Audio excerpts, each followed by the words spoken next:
मुसलमान परिवार में हुआ था। निष्कर्ष यह है कि श्रील शुकदेव गोस्वामी जन्म से ही वैष्णव थे, अतः वे ब्रह्मत्व से समन्वित थे। उन्हें किसी प्रकार के संस्कार करने की आवश्यकता न थी।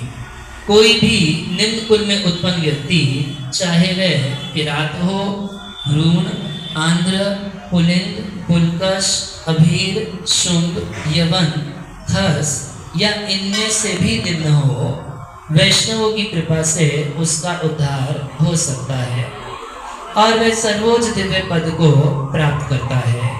श्रील शुकदेव गोस्वामी श्री सूत गोस्वामी के गुरु हैं, अतः वे नैमिषारण्य के मुनियों के प्रश्न के उत्तर देने के पूर्व अपने गुरु को नमस्कार करते हैं। जगत गुरु श्री प्रभुपाद की। तो हम सब भी नमस्कार करते हैं अपने गुरु को प्रणाम अर्पण करते हुए श्रील प्रभुपाद जी के पवित्र स्मरण के द्वारा श्रीमद् भागवत कथा के श्रवण के लिए हम सब यहाँ पे उपस्थित हैं।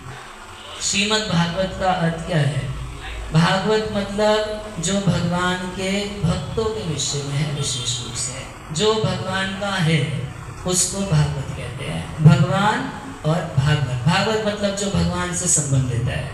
भगवान का भक्त भागवत होता है, भगवान के बारे में वर्णन करने वाला ग्रंथ भागवत है, इस सबको भागवत कहा जाता है। तो भागवत ऐसा नहीं है कि इसमें केवल भगवान की लीलाओं का वर्णन है, विशेष रूप से इसमें भगवान के भक्तों का वर्णन किया गया है।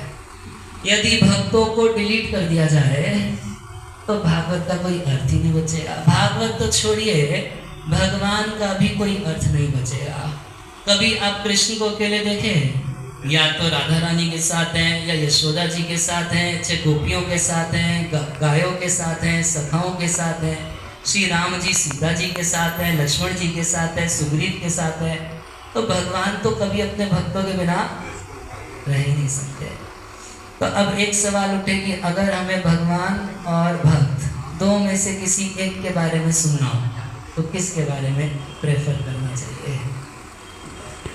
भक्त के बारे में सुनना चाहिए। कारण क्या है कि भगवान तो कोई बन नहीं सकता, बनना भी नहीं है और कोई बन भी नहीं सकता, वो तो सिंगल पीस है।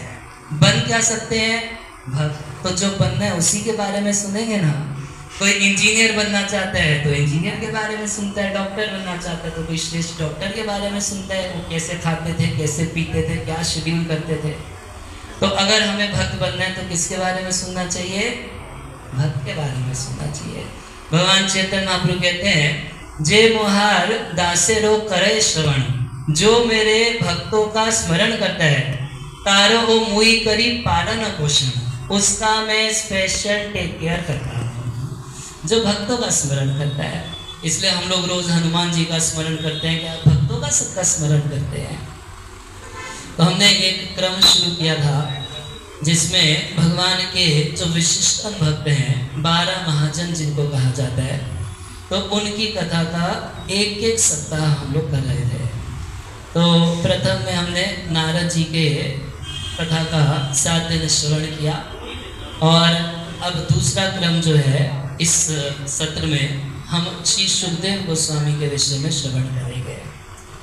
सुखदेव गोस्वामी के जन्म के विषय में पुराणों में अनेक कथाएं हैं, कुछ प्रसिद्ध कथाएं हैं, कुछ सब नहीं जानते तो आज जान जाएंगे।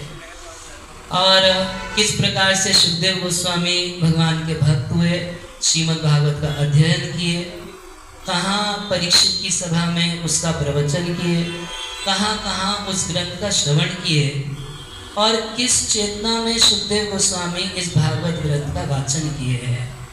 कृष्ण की लीलाओं में कैसा उनका प्रेम है, कैसा उनका आवेश है, कहाँ कहाँ उनको समाधि लग जाती है, क्या वो भी परीक्षित महाराज की कभी परीक्षा ली है? तो भागवत में अनेक स्थान पे सुखदेव गोस्वामी भी परीक्षित की परीक्षा लिए हैं। तो इन सारी बातों को हम आने वाले 7 दिनों में श्रवण करेंगे। आज हम विशेष रूप से सुखदेव गोस्वामी के जन्म का प्रकरण श्रवण करेंगे। तो ऐसा हुआ कि श्रील व्यासदेव जब भगवान इस धराधाम से चले गए, भगवान के धराधाम से चले जाने के बाद धर्म ज्ञान आदि विषय कृष्णे स्वधाम गते धर्म ज्ञान आदि भी सहा, धर्म ज्ञान सब कुछ उनके साथ चला गया। तो शौनक आदि ऋषियों ने सूत गोस्वामी से जिज्ञासा की